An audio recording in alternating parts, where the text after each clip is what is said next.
सबसे ज्यादा संतों ने जन्म लिया, जहां पर भारत की भूमि के सबसे ज्यादा संत प्रकट हुए, जिन्होंने भक्ति को चारों दिशा में फैलाया। मनुष्य की देह धारण कर लेना, ऊपर से महाराष्ट्र में आपका जन्म हो जाना या महाराष्ट्र की धरा पर आपका आ जाना, और उस महाराष्ट्र की धरा पर भी जहाँ संत रहते हों, जहाँ साधु रहते हों, जहाँ कोई सदगुरु कोई संत प्रकट हुआ हो, उस भूमि के करीब में रह लेना, ये आपकी किस्मत ही है, ये आपका भाग्य ही है।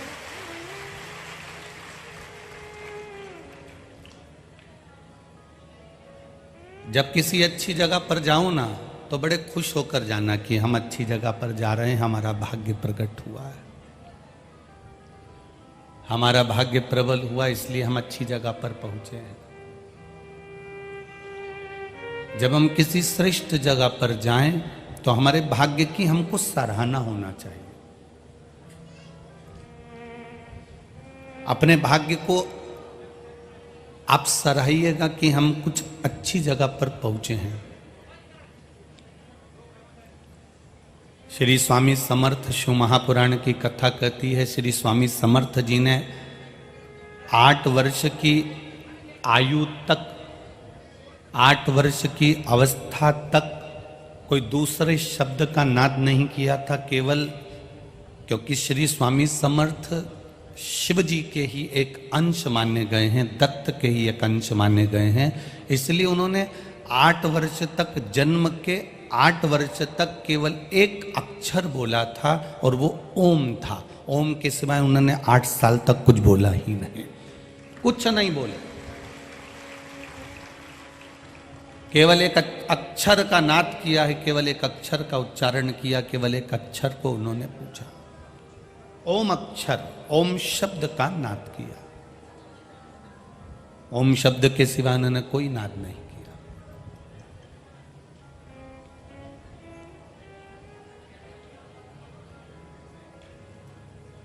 शैववीर संप्रदाय के अंतर्गत, लिंगायत संप्रदाय के अंतर्गत बच्चा जब जन्म लेता है तो गुरु हॉस्पिटल में जाकर उसको गुरु मंत्र देता है। आज फैशन के युग में लोग बदलते चले गए। पहले माँ अपने बच्चे को जब दूध पिलाती है, प्रथम दूध माँ अपने बच्चे को जब पिलाती थी, तो पहले बच्चे को गोदी में लेकर उसके कानों में ओम कहती थी, तब माँ दूध पिलाना प्रारंभ करती थी।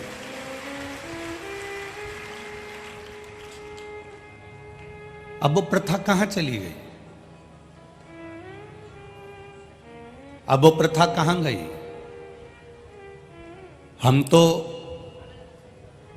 हॉस्पिटल में जन्म लेने वाले बच्चों के जो डॉक्टर होते हैं, जो सिस्टर होती हैं, जो नर्स होती हैं, उनसे भी हम अपने जीवन में एक ही निवेदन करना चाहेंगे, जितने डॉक्टर, सिस्टर और नर्स बच्चों का जापा कराती हैं, डिलीवरी कराती हैं, ऑपरेशन करती हैं, या बच्चे को जो माता जन्म देती हैं, मेरा तो डॉक्टर, सिस्टर और नर्सों से केवल करबद्ध निवेदन इतना सा है, आप कि हॉस्पिटल में जो बच्चा जन्म ले और सबसे पहले वो बच्चा नर्स के, डॉक्टरनी के या सिस्टर के हाथ में आता है, वो बच्चा जैसे ही उसके हाथ में आए, सबसे पहले वो डॉक्टर, वो सिस्टर, वो नर्स उसके कान में केवल ओम का उच्चारण कर दे तो बच्चा संस्कारित होगा।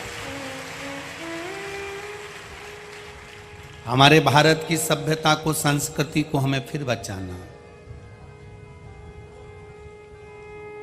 आज पूरा भारत बनावट, सजावट और दिखावट में पड़ा हुआ है। आज जिसको देखो ये 3 चीजों में उलझा हुआ है, एक तो बनावट में उलझा हुआ है, सजावट में उलझा हुआ है और दिखावट में उलझा हुआ है। जिससे बात करो वो बनावटी बात करता है, दिखता कुछ है, होता कुछ है। नजर भी ऐसे आते हैं कि बहुत अच्छे होंगे, बाद में भीतर से मालूम पड़ता है कि क्रम कैसा है। आज पूरी दुनिया बनावट में जी रही है, सजावट में जी रही है और दिखावट में जी रही है। जहां पर ये तीन चीजें आ जाती हैं, बनावट, दिखावट और सजावट, तो फिर व्यक्ति की जिंदगी में रिश्तों की गिरावट होना चालू हो जाती है, जब बनावट, सजावट और दिखावट आ जाती है।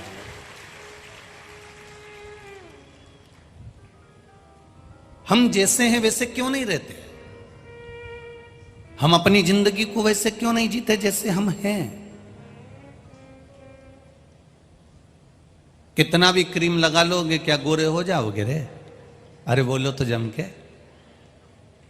अगर इतने गोरे होते होते तो वो क्रीम अफ्रीका में चले जाता और वहां कर सबसे पहले रिकॉर्ड तोड़ जितने भी हैं सबको गोरा करके बता देता। हमें जैसा परमात्मा ने जन्मा है, हमें जैसा परमात्मा ने भेजा है, श्री स्वामी समर्थ जी की वाणी में उन्होंने सबसे पहला शब्द जब ओम का उच्चारण करा और ओम के उच्चारण के बाद स्वामी समर्थ जी ने अपनी वाणी को जब खोला तो खोलते से ही पहला शब्द उन्होंने कहा था कि मेहनत करो, कर्म करो और अपना परिश्रम करो। इस माथे पर से पसीना जितना टपकता है, व्यक्ति उतना उन्नति की सीढ़ी पर बढ़ता चले जाता है। ये श्री स्वामी समर्थ के शब्द है। श्री स्वामी समर्थ ने दूसरा संबोधन कहा, कोई आलसी व्यक्ति अगर तुमको दिख जाए तो घर में जाना, ठंडे पानी से नहाना, फिर अपने काम को जाना। आलसी व्यक्ति का मुख तक मत देखो, क्योंकि आलसी खुद भी कुछ नहीं करता और दूसरे को भी कुछ नहीं करने देता। वो आलसी है जो खुद भी नहीं करेगा और दूसरे को भी नहीं करने देगा। श्री स्वामी समर्थ जी कहते हैं, अगर मान लो कोई आलसी व्यक्ति तुमको दिख जाए, कितना विचित्र संसार है। जरा सा एक गिलास पानी एक बेटा अपनी मां से मांग रहा, कितना आलसी होगा बेटा, सोचिए जरा। मां से कह रहा है, मम्मी आई, अंदर से आए तो पानी ले आना। इतने में आई को तो गुस्सा आ गया, मां को गुस्सा आया, मम्मी को गुस्सा आया और मां ने कह दिया, आके एक जोरदार थप्पड़ दूंगी ना तो सब पानी निकल जाएगा, उठ ले और जा पानी पी ले। इतने में फिर छोरा बोला, मम्मी आई, जब मारने आओ ना तो पानी ले आना। मतलब पानी लेने नहीं जाऊंगा। इतना आलसी कि मारने आओ तो पानी ले आना, पर जाऊंगा नहीं। श्री स्वामी समर्थ जी कहते हैं, अपने मेहनत को प्रबलता में करिएगा। जिसका पसीना भूमि पर टपकता है, जिसका पसीना मेहनत का टपकता है, वो एक दिन उन्नति की सीढ़ी पर चढ़ता चले जाता है, उसको कोई रोकने वाला नहीं होता। ये श्री स्वामी समर्थ कह रहे हैं। श्री स्वामी समर्थ जी ने दूसरा शब्द कहा, कोई आलसी व्यक्ति दिख जाए तो उसकी संगत मत करना। कोई आलसी व्यक्ति दिख जाए तो घर पर जाना, ठंडे पानी से नहाना, फिर अपने काम को जाना। आलसी का मुंह भी देख लो ना तो मालूम पड़े वो खुद आलसी फैलाता फैलाता, अरे करेंगे, आराम से कर लेंगे, अभी तो समय बचा है, देखा जाएगा, देखा जाएगा, देखा जाएगा, करेंगे, आराम से करेंगे। शादी ब्याहों में, कोई बड़े आयोजन में यही होता है, बस कर लेंगे, अभी तो 4 दिन बचे हैं, अभी कर लेंगे, 5 दिन बचे हैं, अभी तो कर लेंगे, 3 दिन बचे हैं। और मालूम पड़े दरवाजे पर बारात आ गई, दरवाजे पर दूल्हा आ गया। उसके बाद में लोग कर रहे हैं, साहब हलवाई कहाँ है, हलवाई कहाँ, भोजन क्या बनाया, मीठा क्या बनाया, तो हलवाई ढूंढते फिर रहा है, काम करते फिर रहा है, कहीं ये ढूंढते फिर रहा है, कहीं वो ढूंढते फिर रहा है। यहाँ श्री स्वामी समर्थ जी कहते हैं, जिस काम की लगन होती है, जिस कार्य को आपको करना है, अगर कोई शादी का कार्य है, मंडप का कार्य है, ब्याह का कार्य है, जन्म का कार्य है, शादी की सालगिरह का कार्य है, आपके यहाँ जो बड़ा आयोजन कर रहे हो, उससे 10 दिन पहले आप पूरी तैयारी कर लीजिए, तो समझ लो आप आलसी नहीं है। मालूम पड़े कर लेंगे, हो रहा है, 4 दिन बाकी हैं, होगा, करेंगे, धीरे धीरे हो जाएगा, सब हो जाएगा, कर लेंगे, ये आलसी तत्व की निशानी है। श्री स्वामी समर्थ कहते हैं, ये आलसीता नहीं होना चाहिए। आलसी का मुख भी मत देखो, मेहनत प्रबल करिए महाराज। बनावट की दुनिया है, बहुत बनावटी जीवन दुनिया के लोग जी रहे हैं, बहुत बनावटी। छत्तीसगढ़ की पावन धरा भिलाई से कहा था, लाखों रुपए के महंगे कपड़े पहनने से किसी के विचार नहीं बदल जाते। अगर लाखों रुपए के महंगे कपड़े पहनने से किसी के विचार बदलते तो शोरूम में जो पुतले 5-5 हजार की शर्ट पहनकर खड़े रहते हैं, सबसे पहले वो पुतलों का व्यवहार बदल जाता। अगर कोई कपड़ों से पहचाना जाए कि अच्छे कपड़े पहन लेंगे तो अच्छे विचार हो जाएंगे। यहां तो रामचरितमानस में कह दिया, ऊंच निवास नीच करतूती देख न सकही पराई भभूति। यहां तो रामचरितमानस कहती है कई कई ऊंचे अवधे पर भी बैठ जाते हैं, बहुत ऊंचे पद पर भी बैठ जाते हैं, बहुत प्रतिष्ठावान भी हो जाते हैं, महंगे कपड़े भी पहन लेते हैं, महंगी गाड़ी में भी घूम लेते हैं, और मालूम पड़े अंदर से विचार शुद्ध ना हो पाए तो वो जीवन किस काम का है? उस जीवन की सलाखा किस काम?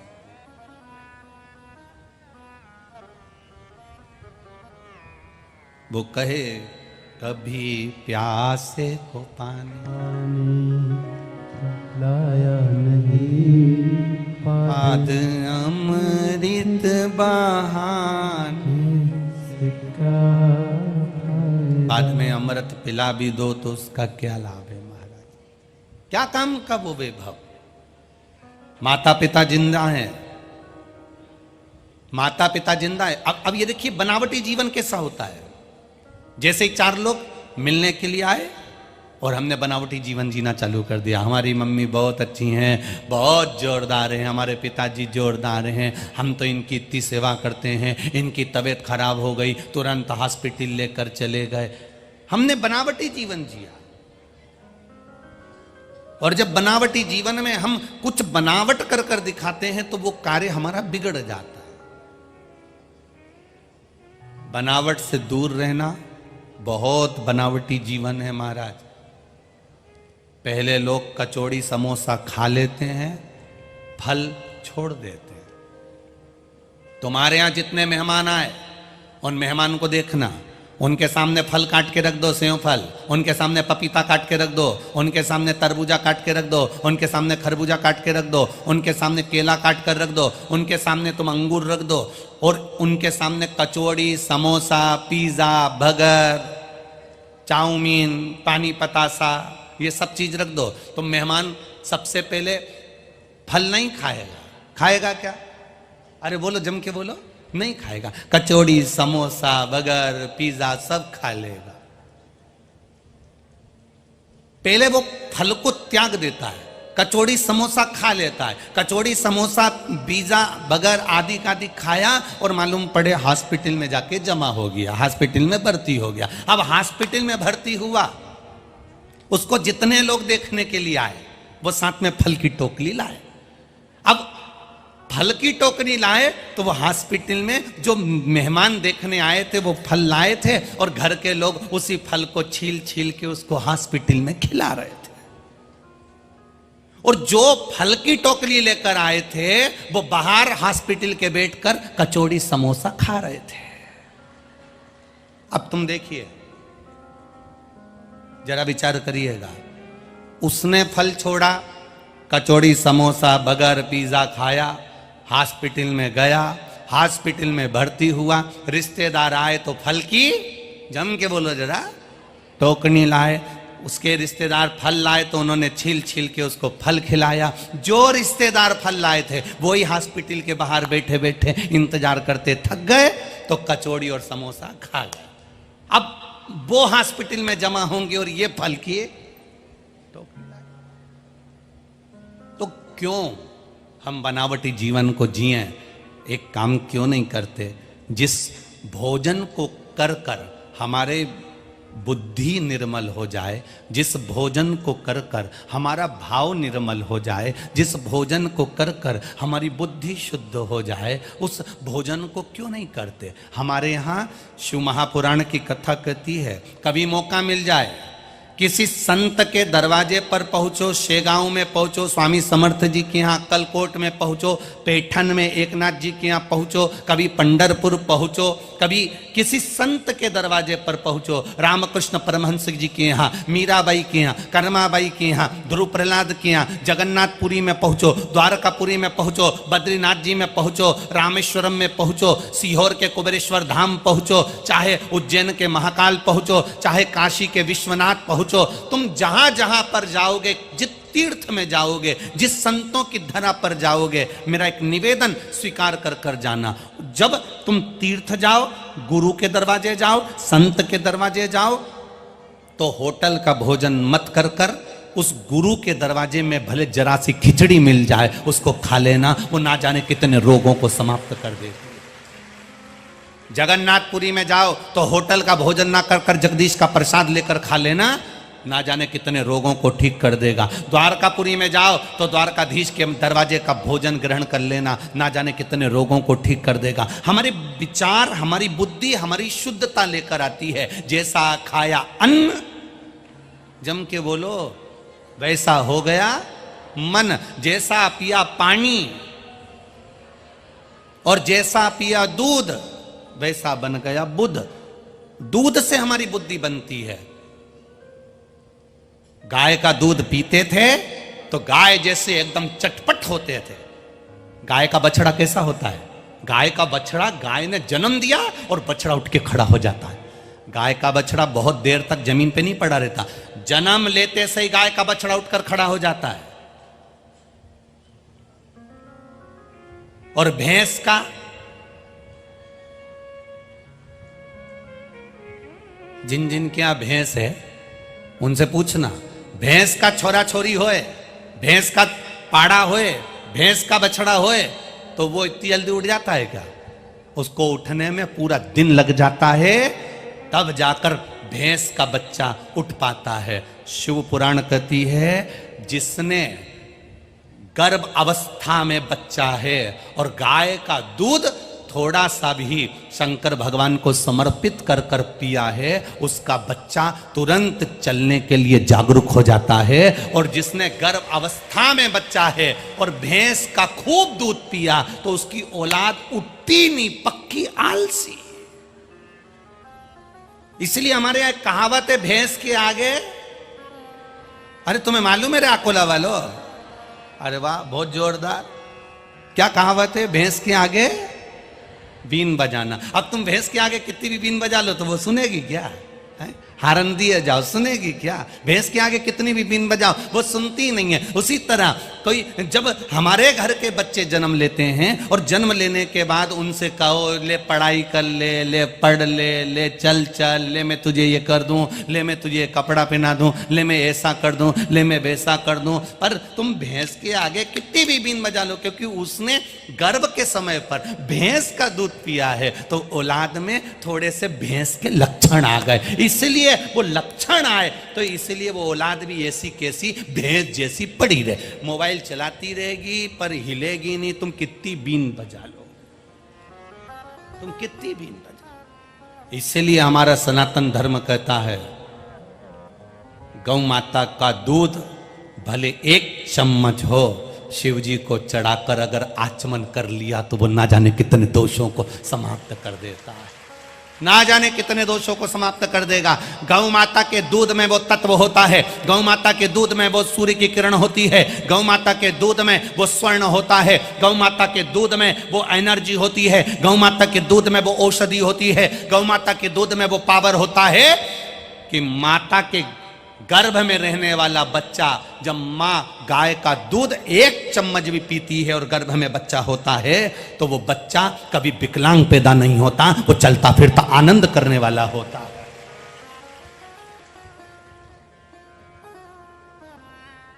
आज कितना हॉस्पिटल में बच्चे जन्म ले रहे हैं, जन्म लिए बच्चे को हार्ट में छेद हो जाता है। पहले कभी सुना तुम लोगों ने ऐसे बीमारियां? अरे बोलो जम के। आज हर 10 लोगों को छोड़कर कैंसर हो जाता है। पहले तो कैंसर किसी एक को होता था, 2-4 गांव में तो लोगों को टेंशन होता था कैंसर जैसी बीमारी हो गई, कैंसर जैसा रोग हो गया। आज हर 8 घर छोड़कर, 4 घर छोड़कर, 6 घर छोड़कर, 8 रिश्तेदार छोड़कर किसी ना किसी को कैंसर की बीमारी हो रही है। छोटे छोटे से बच्चों को शुगर हो रही है, छोटे छोटे से बच्चे को बीपी हो रहा है। क्यों हो रहा है? ये माता का खान पीन। जब बच्चा गर्भ में रहे, मेरा माताओं से निवेदन है, तुम्हारी सास अगर तुम्हें टोकेगी ना तो तुम्हें बुरा लगेगा, पर सीहोर वाला महाराज तुम्हारी सास है ना, तुम्हारा ससुर है।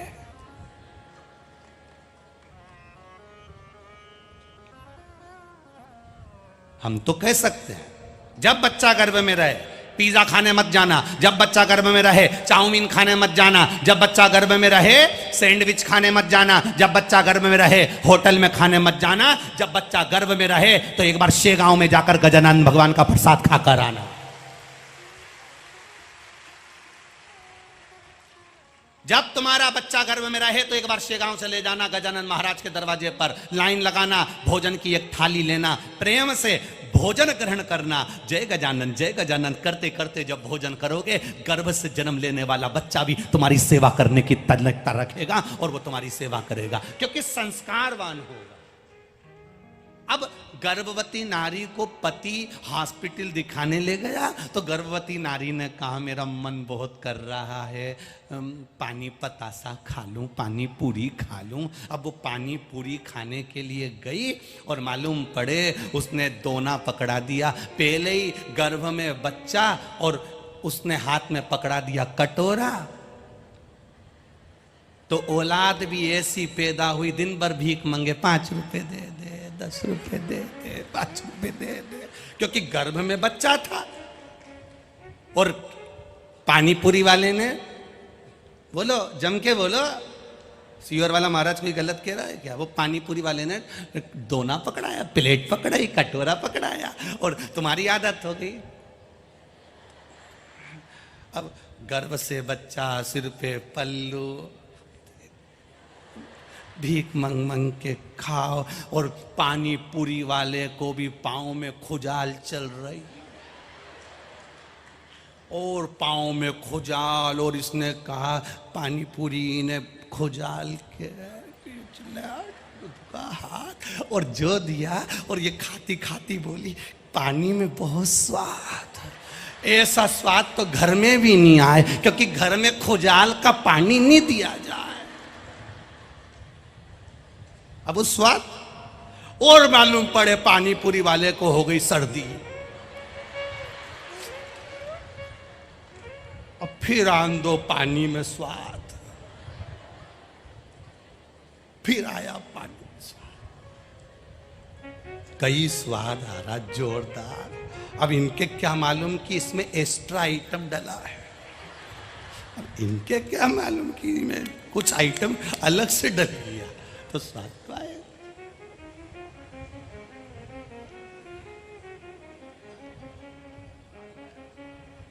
वैसे हमारे अकोला के लोग ऐसे नहीं है,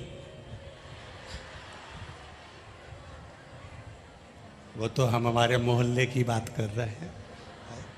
और निवेदन है गर्भस्थ बच्चा रहे, हमारा संस्कार हमारे बच्चों को हम दें, सब कुछ देना बच्चों को, खूब अच्छी शिक्षा देना बच्चों को, खूब अच्छी पढ़ाई कराना बच्चों को, पर साथ में उनको अच्छा संस्कार देना, अच्छा संस्कार। नवयुवक मेरी माताएं बैठी हुई हैं, नवयुवक बंधु बैठे हुए हैं, बेटियां बैठी हुई हैं, परिवार के लोग बैठे हुए हैं।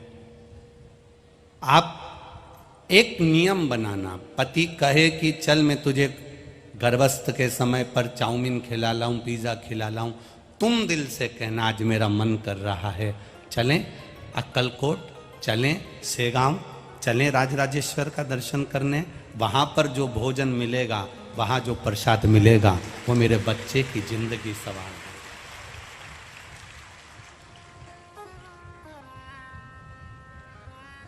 मेरे बच्चे की जीवन सवार, एक जिंदगी को संवारने का क्रम होना चाहिए।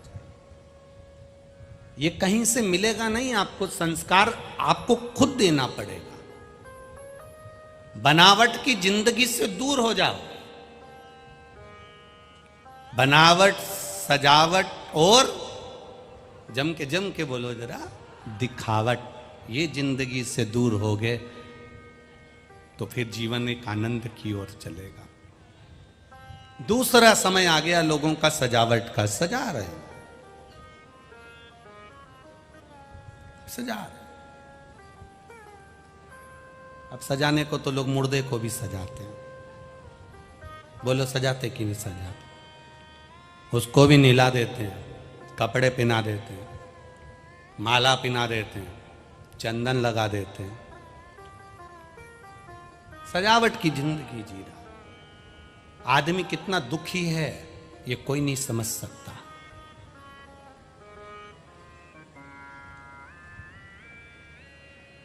कोई कह दे तुमसे कि मैं तुम्हें दुख से दूर कर दूंगा तो तुम उसके हाथ जोड़ लेना।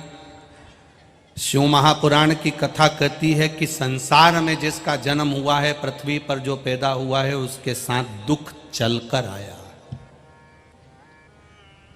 बहुत सारे संसार में लोग मिलेंगे जो तुमसे कह देंगे मैं ऐसी भभूति फेंकूंगा कि तेरा दुख मिट जाएगा, ऐसा हाथ घुमाऊंगा कि सोने के हंडे निकल जाएंगे। ऐसा महाराज मिले तो हमको भी बता देना, तो हमें भी सोने के 2-4 हंडे मिल जाएंगे, फिर ये मेहनत नहीं करना पड़ेगी। शिव पुराण कहती है कर्म प्रधान हमारा भारत है, कर्म करोगे तो आगे बढ़ोगे, ढोंग और प्रपंच में पड़ोगे तो नीचे गिर जाओगे। कर्म प्रधान रहिए। स्वामी समर्थ कह रहे हैं कि आलसी तक का मुख मत देखो, कर्म में अपना विश्वास रखो, अपनी मेहनत में।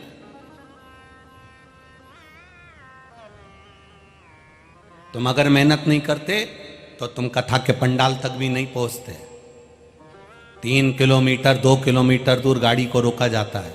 बोलो सही है? अब तुम कर्म नहीं करते, तुम कहती मैं तो जाऊं नहीं, मैं तो यहीं बैठी रहूंगी, बस नहीं हिलना मुझे। तो कर्म कराना तुमने। गाड़ी में बैठकर वहां तक आए, पार्किंग तक, पार्किंग से वहां रोका गया, वहां से तुम आराम से पैदल पैदल पैदल पैदल धीरे धीरे चलते फिरते, भजन करते, कीर्तन करते, मंत्र स्मरण करते, श्री शिवाय नमस्तुभ्यम बोलते बोलते, अपना कर्म करते करते, अपने चरणों से चलकर तुम यहां तक पहुंचे हो। कभी एकांत में बैठकर विचार करना कि हमारे भारत की भूमि पर, हमारे सनातन धर्म में किसी का सिर नहीं पड़ा जाता, किसी के हाथ नहीं पड़े जाते, किसी के घुटने नहीं पड़े जाते। हमारे यहाँ सनातन धर्म में किसी का सिर नहीं छुआ जाता, किसी के हाथ नहीं छुए जाते, किसी के पांव घुटने नहीं छुए जाते। अगर सनातन धर्म में छुए जाते हैं तो किसी ना किसी के चरण छुए जाते हैं। चरणों को क्यों छुआ जाता? सनातन धर्म में सिर को प्रणाम नहीं करते, सनातन धर्म में कंधों को प्रणाम नहीं करते, सनातन धर्म में हाथों को प्रणाम नहीं करते, सनातन धर्म में घुटनों को प्रणाम नहीं करते, सनातन धर्म में जंघा को प्रणाम नहीं करते, सनातन धर्म में पीठ को प्रणाम नहीं करते। सनातन धर्म में अगर प्रणाम करते हैं तो केवल चरण को प्रणाम करते हैं। अगर नमन करते हैं तो चरणों को नमन करते हैं, हाथ को नहीं, सिर को नहीं, आंख को नहीं, कान को नहीं, मुख को नहीं। ये मुख दिन भर भगवान का भजन करता है। आज तक तुम्हें ऐसा मिला कि कोई तुम्हारे यहां मेहमान आया और उसने तुम्हारे मुख को प्रणाम करा हो?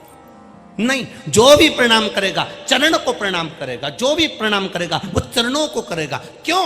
क्योंकि चरण केवल एक ऐसे होते हैं जो हमको अपनी मंजिल तक पहुंचा देते हैं। इसलिए जो आपको मंजिल तक पहुंचाए प्रणाम उसको करा जाता है।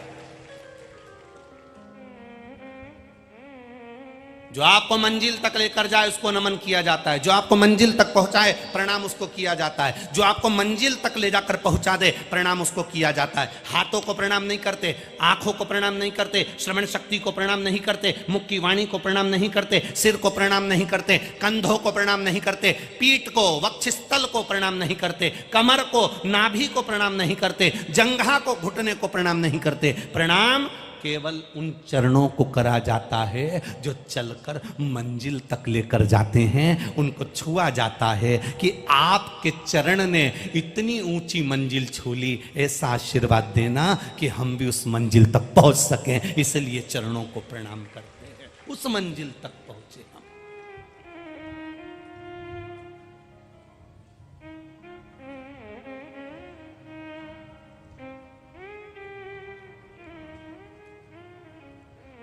महाराज, जब मंजिल को पहुंचाने वाले चरणों को हम नमन करते हैं तो हमें सुख का अनुभव होता है, आनंद का अनुभव होता है। सजावट की जिंदगी से दूर हो जाओ। बहुत सजावट की जिंदगी देखी है। कई माताएं हमारे पास में फोटो लेकर आती हैं और फोटो लेकर आकर कहती हैं, गुरुजी लड़के के लिए लड़की देखकर आई हूं, देखो कैसी लग रही है। हम 8 लोग गए थे गुरुजी, इतनी बढ़िया छोरी है, इतनी बढ़िया लड़की है। हम 8 लोग 4 घंटे बैठे गुरुजी, उसके मुंह से शब्द नहीं निकला, इतनी जोरदार लड़की है, आप देखकर बताओ कैसी है। बिल्कुल नहीं बोली गुरुजी, वो 4 घंटे में एक शब्द नहीं निकला, इतनी बढ़िया है। हमने भी कह दिया, अभी नहीं बोली, जब वो बोलेगी तो तू भी डोलेगी। अभी काहे को बोलेगी, वो उसको शादी करना। सजावट में कुछ भी हो सकता है, हम सजा तो किसी को भी देते हैं। पर महाराज, तीसरा क्रम है दिखावट। ये दिखावा व्यक्ति को बहुत नीचे गिरा देता है, बहुत नीचे। ऐसा दिखावा किसी काम का मत करना कि जिसमें तुम्हारी जिंदगी नर्क हो जाए। बनावट, बोलो जम के, बनावट, सजावट, और तीसरे नंबर पर है दिखावट। बिल्कुल मत करना मेरी जीजियों दिखावा। मेरे भाई जितने बैठे हैं, तुम्हारी दुकान में जितनी कमाई हो उतना पांव पसारना। दिखावा मत करना कि पड़ोसी ने 4 व्हीलर गाड़ी ले ली तो मैं भी ले लूंगा, कर्जा उठा लूंगा, बंगला बना लूंगा, मकान बना लूंगा, जमीन ले लूंगा, जायदाद बना लूंगा। दिखावट की जिंदगी मत जीना। जैसा परमात्मा ने तुझे बनाया है वैसी जिंदगी जीना, एक दिन नाम रोशन कर जाएगा। दिखावट की जिंदगी मत जीना, एक दिन नाम रोशन कर जाओगे। दिखावट की जिंदगी जो जीता है बाद में पछताता है। जो दिखावट की जिंदगी जी रहा होता है वो बाद में पछताता है। देखकर, दूसरे को देखा गाड़ी ले ली, दूसरे को देखा ये ले लिया, टीवी पर, सीरियल में, नाटक में, फिल्म में लड़का लड़की को, हीरो हीरोइन को देखा तो उनके जैसे कपड़े ले लिए, उनके जैसा मोबाइल ले लिया, उनके जैसा लैपटॉप ले लिया, उनके जैसा हैंडसेट ले लिया, उनके जैसा हार ले लिया, उनके जैसे कुंडल ले लिए। निवेदन है, हीरो हीरोइन को देखकर आप कपड़े ले लेते हो, हीरो हीरोइन को देखकर, नाटक वालों को देखकर, सीरियल वालों को देखकर तुम अपना पहनावा बना लेते हो, तो भारत में श्री स्वामी समर्थ जैसे, श्री गजानंद महाराज जैसे, प्रहलाद और ध्रुव जैसे भी भक्त हुए हैं, उनको देखकर अपनी जिंदगी क्यों नहीं जी लेते? उनको देखकर भी तो भगवत भजन कर सकते हो, उनको देखकर भी तो नाम स्मरण कर सकते हो, उनको देखकर भी तो मंत्र जाप कर सकते हो। बनावट, सजावट और दिखावट से जिस दिन हम तृप्त हो गए, जिस दिन हम छूट गए,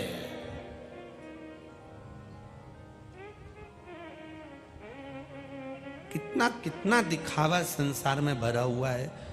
जो दिखता है वैसा होता ही नहीं है, कितना भरा। आप जैसे हो वैसे क्यों नहीं रहते?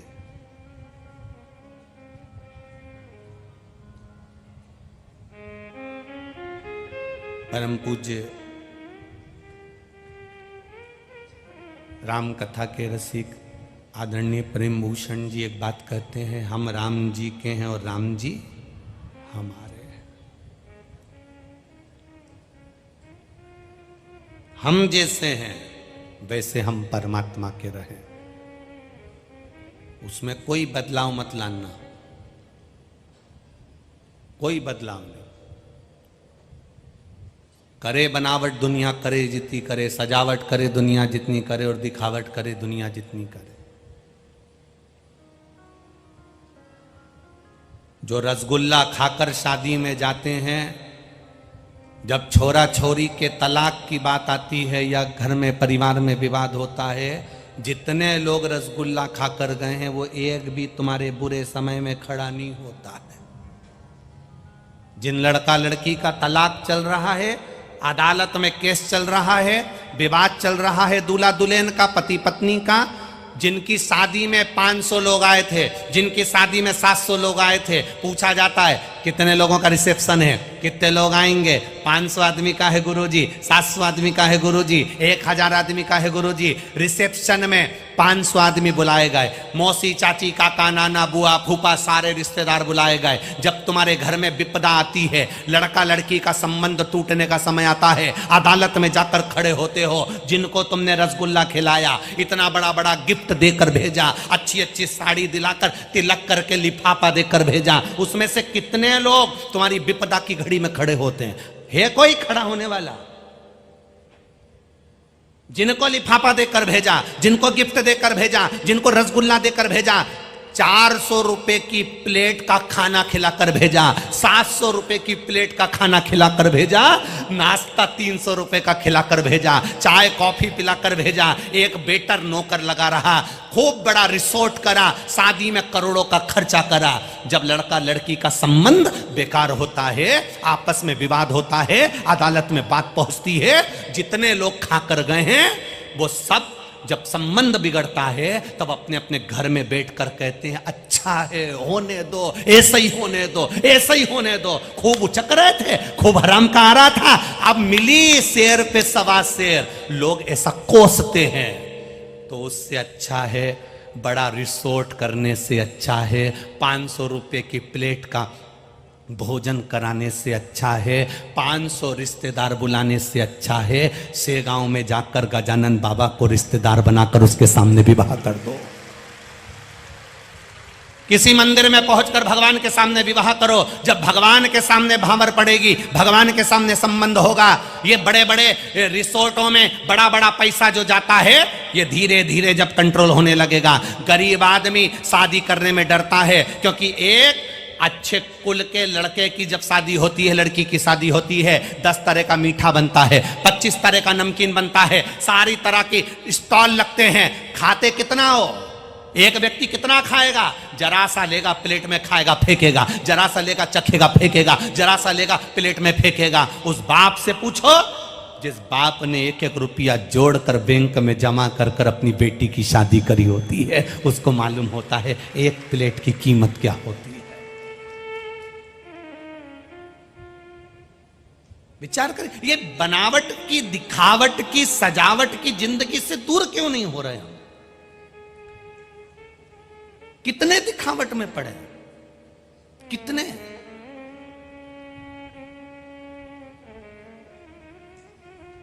आज हमको बहुत अच्छा लगा, यहां सवेरे 8 बजे से 11 बजे तक जो कथा चल रही है, हमको सीखने को मिला है इस कथा से। क्या सीखने को मिला है? हम जो चीज़ सीखते हैं सबके सामने बता देते हैं। हमें ये सीखने को मिला कि दुनिया के लोग कहते हैं कि सियोर वाला महाराज पैसा लेता है, तो उनके लिए एक सबसे सुंदर बात हो गई, तुम्हारा जो पैसा लगता है इन टेंटों में लगता है, इन लाइटों में लगता है, इन सारी चीज़ों में लगता है। अब आपसे हमने ये सीख लिया, जब सवेरे 8 बजे से 11 बजे तक कथा हो सकती है, तो शाम को 5-6 बजे जब सूरज ढलने लगे तब भी तो कथा हो सकती है, तो टेंट की जरूरत ही नहीं पड़ेगी।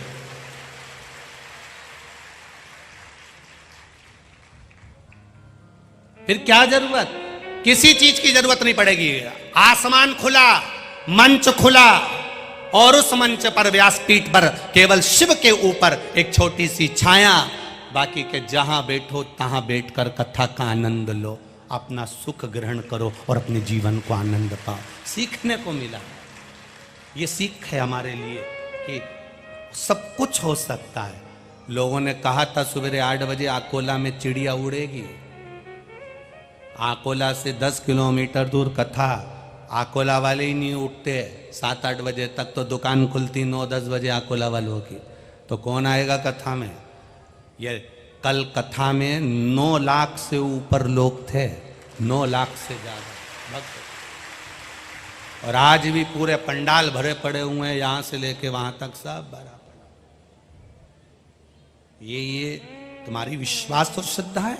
जिसको ग्रहण करना है तो वो आएगा, जिसको पाना है वो आएगा, जिसको अपनी जिंदगी संवारना है वो आएगा। वैभव से नहीं हुआ है कुछ, करोड़ों लगा दिया, करोड़।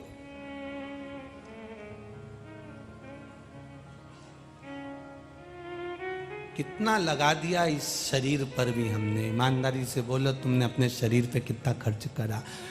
300 रुपए का इतना बड़ा ट्यूब आता है, ना जाने कौन सा, ऐसा नीचे से दमोचो क्रीम निकल के फिर ऐसे ऐसे लगा लेते थे। 300 रुपये इतना बड़ा साबुन लेके आते हैं 60-70 रुपए का, वो 15-8 दिन भी नहीं चलता, खत्म। 3-4 तरह का तो फेस वॉश, ऊपर से फिर इनकी स्टाइल, इनको सुधार। अपने तो है ही नहीं तो क्या खाक सुधार, जिनके है वो सुधार। फिर धीरे धीरे नेल पॉलिश भी ऐसी नई नई डिजाइन की, पहले इधर से लाल लगा लो, आधी में नीली लगा लो, फिर उसमें सफेद ऐसे ऐसे कर दो, तब दूसरी, और उनमें भी 3 बार फूंक मारो। कहाँ की जिंदगी है?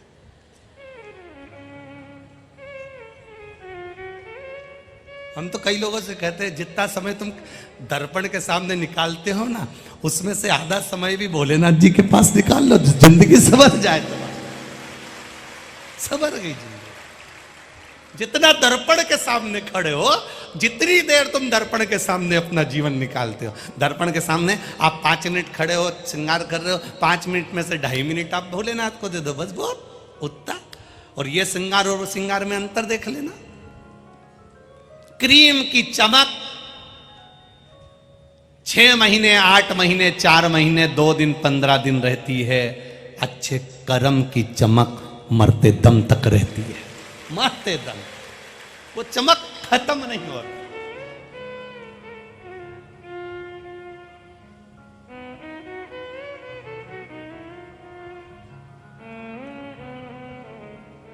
कई ऐसे भी हैं जिनको व्यासपीठ में बैठने से पहले बहुत सारा मेकअप की भी जरूरत पड़ती है।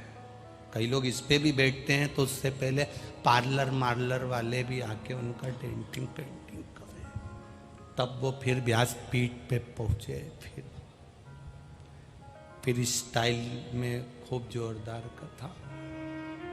अब ये तो शंकर जी की कथा है। शंकर जी की कथा ऐसी होती है कि कहीं पे भी शंकर जी जैसे बैठे हैं, एक माँ एक जीजी शंकर जी का भी श्रृंगार करके गई, चंदन लगाया, बेलपत्र लगाई, फूल लगाई, इतनी देर में दूसरी आ गई, ले ढोल के वो चली गई। अब यहां तो शिव जी की कथा कह रही है, सरल सहज, कितने सरल। कभी भी कोई आएगा और पानी ढोलकर चले जाएगा, कभी भी कोई आएगा 1 लोटा जल चढ़ा के चले जाएगा। तो यही तो शिव पुराण कह रही है, कभी भी यमराज आएगा उठाकर ले जाएगा, तुम कितनी भी सच कर बैठ जाओ। शिव कथा कह रही है, वो तैयार करिए, श्रृंगार करिए, सजाई, उसके बाद कोई आई, सिर पे पल्लू लिया, श्री शिवाय नमस्तुभ्यम, और ये बैठी देखती रह गई, उसका मुंडा देख रही। क्या कर? वो भी के अब भी तैयार करा भगवान का, अब भी श्रृंगार करा, तो वो जो खड़ी थी वो भी कमनी थी, रुपट्टा बांध के आई थी। अभी तूने श्रृंगार करा है ना, अब मैंने नहलाया, अब मैं श्रृंगार कर दूंगी, तू हट। और वो भी सजा धजा के जैसे ही बस बाहर निकली, इत्ते में छोटा सा बच्चा आ गया, फिर उंडेल दिया।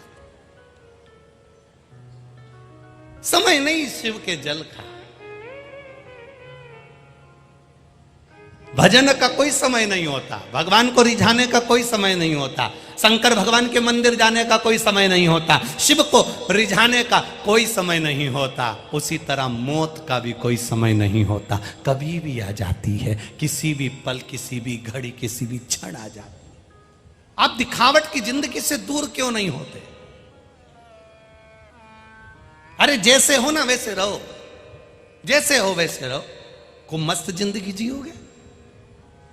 जो दिखावट की जिंदगी में जीता है वो आधा घंटा भी नहीं पाता। शादी में तुम देखना कितना सज धज के लोग आते हैं, शादी के अंदर कितना सज धज के आते हैं, साड़ी में पिन भी लगाएंगे, जोड़ा भी लगाएंगे, लाइन भी खींचेंगे, डब्बा भी भरेंगे, कलर भी लगाएंगे, सब कुछ लगाएंगे। और शादी में गए और मालूम पड़े ये आकोला जैसी गर्मी पड़ जाए तो सारा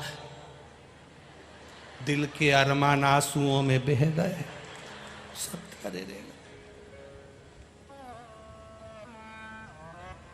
काजल भी ऐसा फैला कि एक आंख का पूरा फैलेगा, एक थोड़ा धरा रहेगा। क्या मतलब?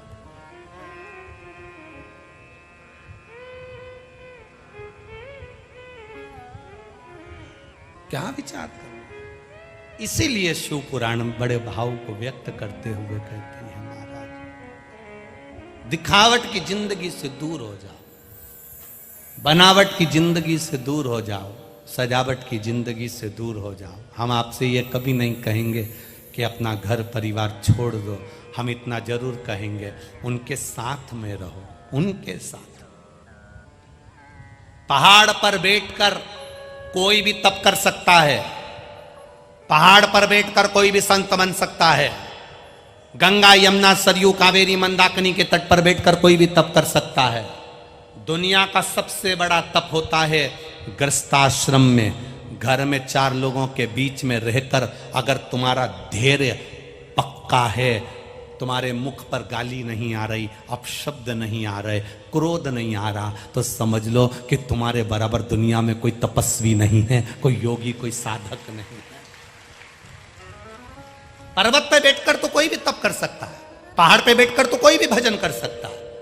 तुम्हें अकेले बिठा दो भजन में तो तुम बैठ जाओगे तप करने के लिए, गंगा के घाट पर, भूमि पर, पृथ्वी पर, कहीं आकाश में, जहां तुम्हारी मर्जी पड़े, पर्वत के ऊपर जहां तुम्हें बिठाया जाएगा, अकेले बैठकर तप कर लोगे। सबसे बड़ा तप होता है घर में, माँ रह रही है, पिताजी रह रहे हैं, भाई रह रहा है, बहन रह रही है, भाभी रह रही है, रिश्तेदार रह रहे हैं, परिवार रह रहा है, और उन परिवार के साथ रहकर भी तुम्हारे चेहरे पर स्माइल है, तुम्हारे चेहरे पर प्रसन्नता है, क्रोध नहीं, अपशब्द नहीं, गाली नहीं, ताने नहीं, आड़े टेढ़े शब्द नहीं। जरा सा क्रोध आया, जरा सा टेंशन आया, जरा सा डिप्रेशन आया और तुम्हारे मुख से कुछ ना कुछ निकलने लगा तो तुम्हारा जीवन बेकार है। सबसे बड़ा तप, सबसे बड़ी साधना, सबसे बड़ा आश्रम गृहस्थाश्रम होता है। घर में रहकर अगर आप हमेशा स्माइल देते रहते हो तो समझ लो कि आपको ढूंढने परमात्मा को नहीं जाना, परमात्मा आपको ढूंढने के लिए आएगा।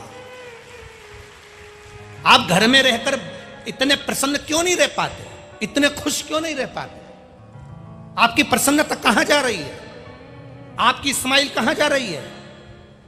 हम बस बनावट में, सजावट में और दिखावट के चक्कर में इतने डूब गए कि हमारे चेहरे की स्माइल चली गई।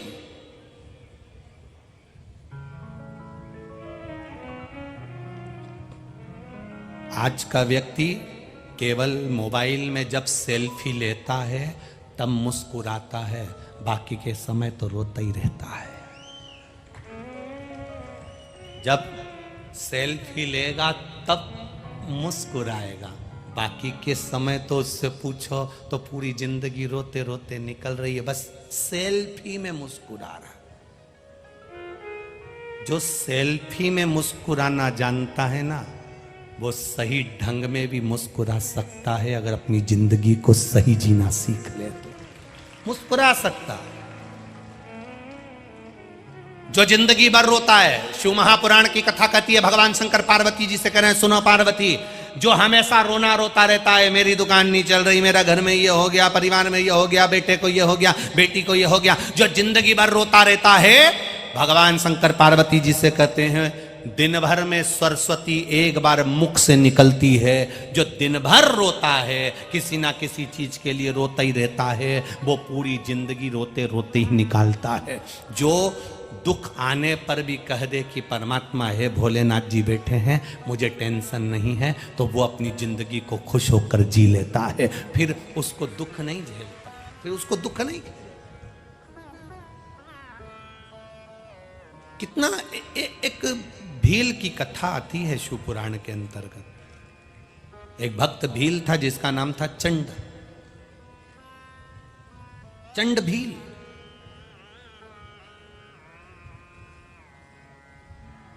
जंगल में रहता था, वन में रहता था।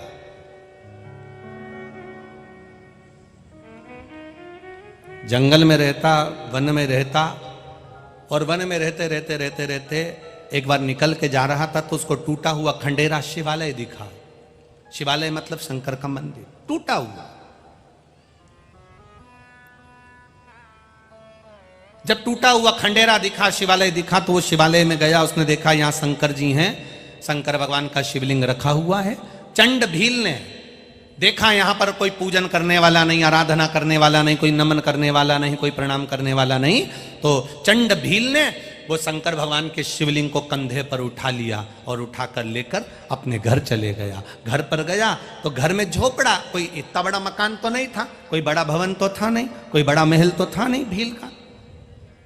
चंड भील ने अपने झोपड़े में शंकर भगवान के उस शिवलिंग को रख लिया।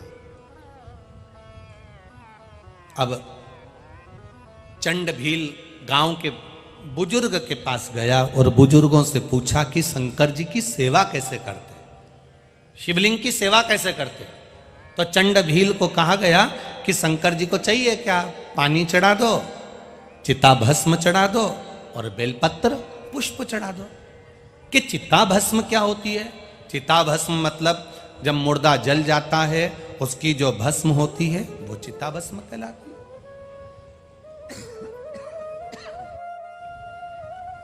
चिता भस्म, हाँ।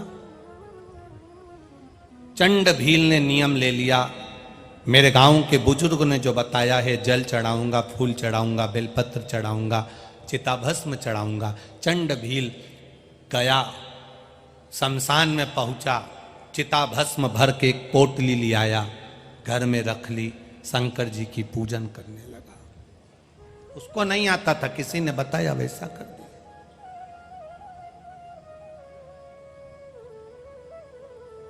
अब उसको ये नहीं मालूम कि यह सही है कि गलत है।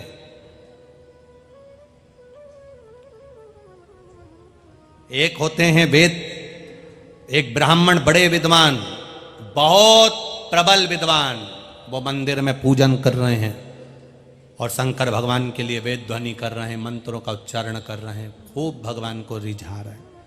एक छोटा सा बच्चा जल चढ़ाने जाता था, छोटा सा लोटा लेकर। वो पंडित जी को देखता था कि रोज मंत्र जप रहे हैं, रोज बोल रहे हैं, तो उस बच्चे ने भी मुंह से बड़बड़ाना चालू कर दिया। बच्चा तो बच्चा ही था।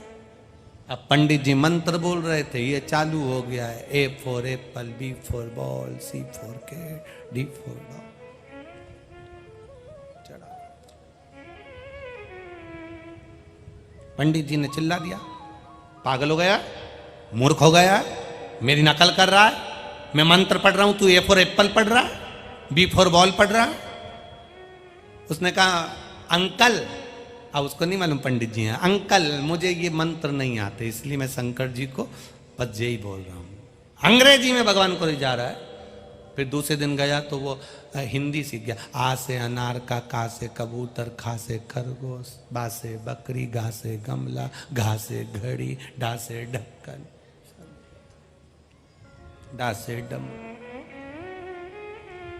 फिर पंडित जी को गुस्सा आया, अरे पागल हो गया, ये काका काका है, क्यों पढ़ रहा है? आप वेद मंत्र पढ़ रहे हो, मुझे नहीं आता, मुझे मंत्र नहीं आता। ये आ से लेकर अंगा तक के बीच में भगवान शंकर खुद मंत्र बना लेना, खुद पढ़ लेना, हमको तो केवल इतना ही आता है। उसी समय ब्राह्मण देवता मंत्र पढ़ते रहे पर शिव प्रकट नहीं हुआ। और वो छोटा सा बच्चा जिसे कुछ नहीं आता, जो दिल का निर्मल था, साफ था, तुरंत शिव जी वहां प्रकट हो जाते हैं, क्योंकि भगवान दिल देखता है, मन देखता है, हृदय देखता है। निर्मल मन सो मोहि भावा, मोहि छल छिद्र कपट ना भावा। भगवान मन देख रहा है, निर्मल भाव देख रहा है, निर्मल भावों की शुद्धता देख रहा है, श्रेष्ठ चित्त देख रहा है। चिताभस्म चढ़ाई चंड भील ने, भगवान का रोज श्रृंगार करता, रोज बेलपत्र चढ़ाता, फूल चढ़ाता, समय बीतता गया बीतता गया बीतता गया, चिताभस्म खत्म हो गई, गया दूसरी चिताभस्म ले आया, फिर चढ़ाई, सालों निकलते चले गए, सालों। एक बार चिताभस्म ढूंढने के लिए गया, पर चिताभस्म मिली नहीं, कहीं पर भी चिताभस्म नहीं मिली। 11 दिन हो गए, इसने सही से भोजन नहीं करा, पानी नहीं पिया। पत्नी ने पूछ लिया, भील की पत्नी भीलनी ने पूछा, स्वामी स्वामी। भील ने कहा, क्या बात है? आप सही से भोजन नहीं कर रहे हो, पानी नहीं पी रहे हो, तुम घर में भी नहीं रह रहे हो, कहाँ घूमते रह रहे हो? पति के मुख से निकल गया, चिता भस्म खत्म हो गई, ढूंढने के लिए जा रहा हूं, पर कोई मुर्दा जला हुआ मिलता नहीं, तो चिता भस्म कहां से लाऊं, कहां से लाऊं मैं चिता भस्म? धर्म पत्नी बड़ी संस्कारी थी। धर्म पत्नी ने कहा, स्वामी एक काम क्यों नहीं करते, अगर चिता भस्म नहीं मिल रही तो मैं आज नहीं तो कल मरूंगी ना, आग में जलूंगी ना, भस्म तैयार होगी ना, उससे अच्छा है मैं भस्म तैयार कर देती हूं, अभी जलकर भस्म हो जाती हूं। पति ने कहा, मूर्ख हो जैसी बात मत करो, पागल हो गई हो जो ऐसी बात करती हो, पागल हो गई हो जो ऐसी बात कर रही हो कि तुम जलकर चिता भस्म दे दोगी? ना ना ना ना, ऐसा नहीं करिएगा स्वामी, आपके चरणों की दासी हूं, ये जीवन मिला है, शंकर जी को समर्पित हो जाए, इससे ज्यादा कुछ नहीं चाहिए। आप मेरा निवेदन स्वीकार करिए, शंकर भगवान के शिवलिंग को झोपड़े में से ले जाकर पीपल के वृक्ष के नीचे रख दो, पीपल के पत्ते के ऊपर पीपल के वृक्ष के नीचे शिवलिंग रख दो, मैं इस झोपड़े में आग लगाऊंगी, जल जाऊंगी। इतना बड़ा झोपड़ा जब जलेगा तो भस्म ही भस्म इकट्ठी हो जाएगी, ये भस्म सालों तक चलेगी। पत्नी ने पति से कहा, पति ने भील ने, चंड भील ने अपनी पत्नी को समझाया, ऐसा मत कर, मान जा, मैं भस्म और ढूंढने जाता हूं। और पति चिता भस्म ढूंढने के लिए जो गया, धर्म पत्नी ने झोपड़े में आग लगा ली और अपने शरीर को जला दिया। चंड भील की पत्नी ने अपने शरीर को जला दिया, चिता भस्म तैयार। पति आया, देखा मेरी पत्नी जलकर भस्म हो गई, अपना शरीर उसने शिव के लिए दे दिया। भस्म उठाई, शंकर जी को पीपल के वृक्ष के नीचे शिवलिंग पर चढ़ाई। उसका नियम था भील का, चंड भील का नियम था कि वो शंकर जी के शिवलिंग के सामने थोड़ी देर भजन गाकर नाच लेता था। आज अकेला बस भस्म चढ़ाकर उठकर नाचने ही वाला था। उसके मन में आया कि आज तक मैं जब से शंकर जी को लेकर आया हूं, अकेला नहीं नाचा, मेरी अर्धांगिनी साथ में नाचती थी, मेरी पत्नी साथ में नाचा करती